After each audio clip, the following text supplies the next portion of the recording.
और काफ़ी समय पहले आप और हम सभी भगत भाई बहनों ने एक संकल्प लिया था कि आज के बाद जब हमें गुरुदेव भगवान की पहचान हो चुकी है, हमें उनका भक्ति विधान, भक्ति संविधान पूर्णतया समझ में आ चुका है उन्हीं के आशीर्वाद से, उसके बाद में हम पूर्णतया अपने गुरुदेव के ऊपर ही आश्रित रहेंगे। ये हमने एक संकल्प लिया था।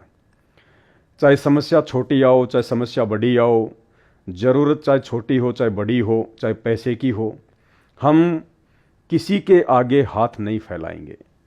जैसे हम लोगों ने पहले उपदेश भी ले रखा था, लेकिन इतना ज्ञान नहीं था, इतनी जानकारी नहीं थी, जिसके चलते छोटी छोटी आवश्यकताओं के लिए हम समाज में अपने रिश्तेदारों के आगे, अपने भाई बंधुओं के आगे और अपने ही गुरु भाई बहनों के आगे हाथ फैला दिया करते थे।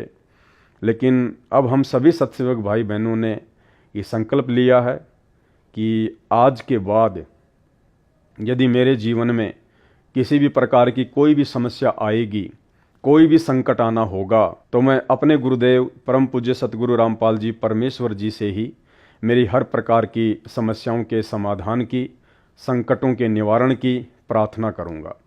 उनके अलावा मैं किसी के आगे भी हाथ नहीं फैलाऊंगा। यदि मैं भिखारी बनूंगा तो अपने गुरुदेव भगवान का बनूंगा। अब मैं दुनिया का भिखारी नहीं बनूंगा, क्योंकि उनके तत्व ज्ञान से हमें समझ में आ चुका है कि ये पूरी दुनिया, ये 21 ब्रह्मांड मेरे पूज्य गुरुदेव कबीर परमेश्वर सतगुरु रामपाल जी भगवान का भिखारी है। दाता एक राम, भिखारी सारी दुनिया। और नित्य नियम में गुरुदेव हमें पढ़ाते हैं कि गुरु समान दाता नहीं और याचक शिष्य समान। याचक यानी मांगने वाला, प्रार्थना करने वाला, भिखारी। गुरु समान दाता नहीं और याचक शिष्य समान, तीन लोक की संपदा सो गुरु दीनी दान। अब इसके बाद इस भिखारी समाज से, भिखारी रिश्तेदारों से, भिखारी भगत भाई बहनों से भला कौन सी चीज़ हम मांग सकते हैं और कौन सी चीज़ हमें वो दे सकते हैं, जब संसार की सबसे बड़ी संपदा ये नाम उपदेश और अपनी रजा, अपनी मेहर, अपना आशीर्वाद गुरुदेव ने हमारी झोली में पहले से ही डाल दिया है।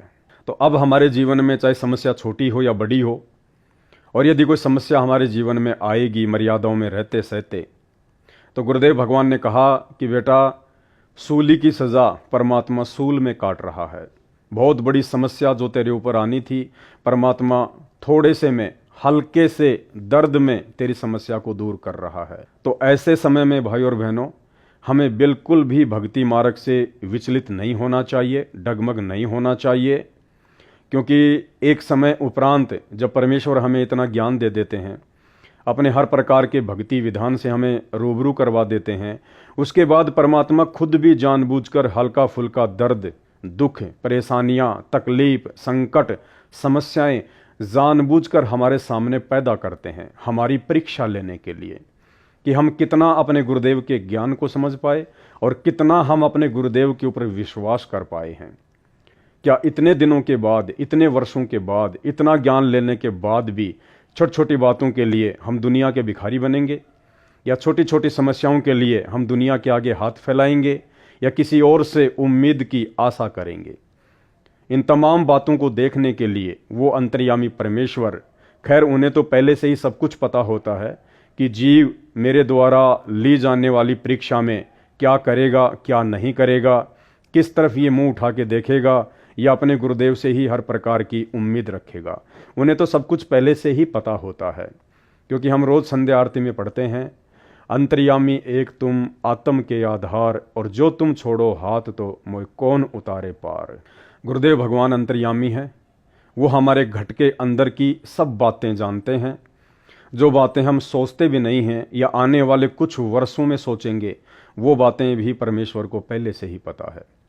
तो परमेश्वर हमारी औकात, हमारा ज्ञान आधार, हमारा विश्वास कि आपका गुरुजी के प्रति कितना विश्वास है, आपके अंदर अभी तक कितनी दृढ़ता आ पाई है, आप सतलोक जाने की दिशा में कितने आगे बढ़ पाए हैं, आपके अंदर अभी कितनी कमजोरियां और कितनी कमियां हैं, इन सब बातों की जानकारी से हमें रूबरू करवाने के लिए, हमें परिचित करवाने के लिए स्वयं से परमात्मा इस प्रकार की छोटी मोटी समस्याएं देके, दुख दर्द देकर, मन में शंकाएं पैदा करके भी अपने भक्तों की परीक्षा ले लेते हैं।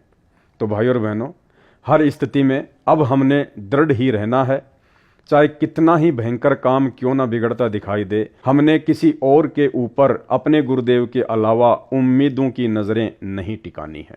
महाभारत के प्रकरण का हवाला देते हुए पूज्य गुरुदेव भगवान ने बताया कि जब पांचों पांडव द्रौपदी को जुए में हार चुके थे और जब दुर्योधन ने एक बांदी के द्वारा द्रौपदी को नीचे आने के लिए संदेशा भिजवाया और बांदी ने जाकर कहा कि द्रौपदी, युधिष्ठिर तुझे जुए में हार चुका है और दुर्योधन अब तुझे नंगा करेगा।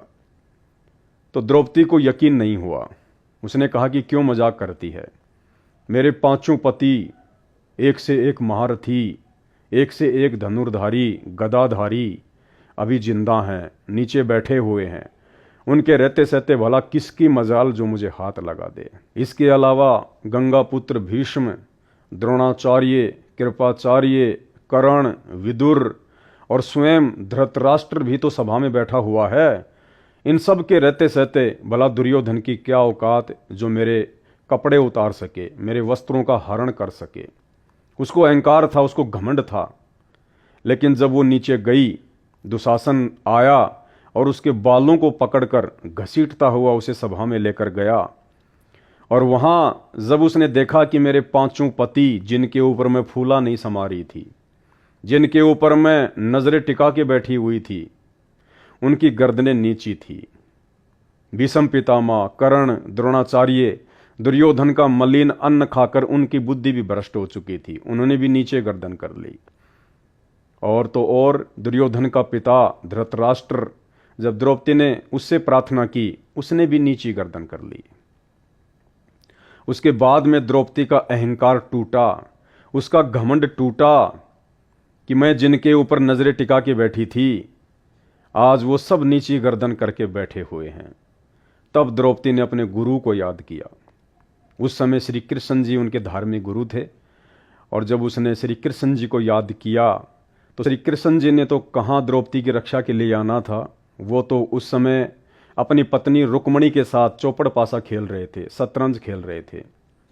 लेकिन वो गुरुओं का गुरु, जगत गुरु, सर्वसृष्टि रचनहार, हम सब जिनकी आत्माएं हैं, कभी न कभी किसी न किसी जन्म में हम उनकी शरण में रह चुकी हैं, उस परमेश्वर को सबकी चिंता है।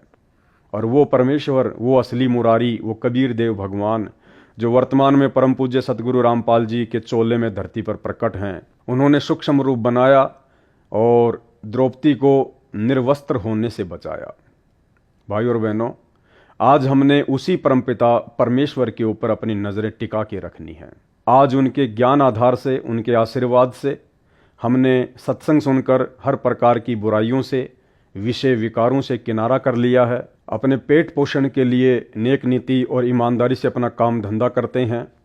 फालतू में हम ना किसी के पास बैठते हैं, ना उठते हैं, ना किसी के साथ कोई गपशप करते हैं। हर प्रकार की सामाजिक परंपराओं और कुरीतियों से हम दूर हट चुके हैं और ज़्यादा से ज़्यादा समय परमपिता परमेश्वर जी के सत्संग सुनने में, नाम सुमरण करने में ही बिताते हैं और हर प्रकार से उनकी मर्यादाओं का ध्यान रखते हैं। तो ऐसे में परमात्मा भी हमारा ध्यान रखेगा। लेकिन हमने थोड़ा सा विचार करना पड़ेगा। जब भी हमारे ऊपर छोटी मोटी कोई समस्या आती है तो हमने इतना ही सोचना है कि मेरे गुरुदेव भगवान की तरफ से ये मेरी परीक्षा है। परमात्मा चेक करना चाहते हैं, देखना चाहते हैं कि सतलोक जाने के लिए अभी मेरे अंदर कितनी कमजोरियां हैं, कितना कच्चापन है, कितना मैं तैयार हो पाया हूं। तो ऐसे समय में हमें बिल्कुल भी डगमग नहीं होना है।